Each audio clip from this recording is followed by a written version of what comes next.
تاریخ کے اندر یہ بات موجود ہے کہ سیدنا عمر رضی اللہ تعالی عنہ نے سیدنا علی رضی اللہ تعالی عنہ کی بیٹی ام کلثوم جو ہے ان کے ساتھ شادی کی، صرف تعلق جوڑنے کے لیے کہ میرا اہل بیت اور اس عظیم خاندان کے ساتھ، اس خوبصورت خاندان کے ساتھ میرا تعلق جڑ جائے۔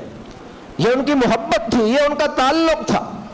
اور پھر اسی طرح حضرت حسن رضی اللہ تعالی عنہ نے سیدنا ابو بکر صدیق رضی اللہ تعالی عنہ کے بیٹے عبد الرحمن کی بیٹی حفصہ کے ساتھ شادی کی۔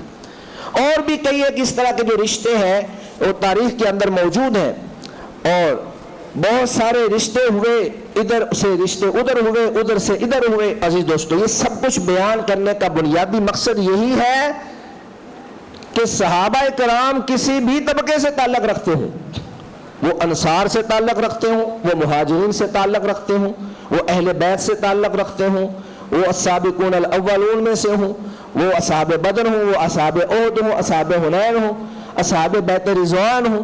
اللہ نے اسی طرح ہر طبقے کے بارے میں قرآن مجید کے اندر تذکرے جو ہے وہ بیان فرمائے ہیں۔ تو ان سب کا احترام، ان کی عزت، ان کا مقام تسلیم کرنا یہ ہمارے ایمان کا حصہ ہے۔ اگر کوئی شخص جو ہے ان میں سے کسی کے ساتھ بغض رکھتا ہے تو وہ گویا کہ اللہ کے نبی کے ساتھ بغض رکھتا ہے، اور جو اللہ کے نبی سے بغض رکھتا ہے وہ جنت میں کیسے جا سکتا ہے؟ صحابہ کی محبت نبی کی محبت ہے، نبی کی محبت اللہ کی محبت ہے۔ صحابہ سے بغض نبی سے بغض ہے، اور نبی سے بغض جو ہے وہ اللہ سے بغض ہے۔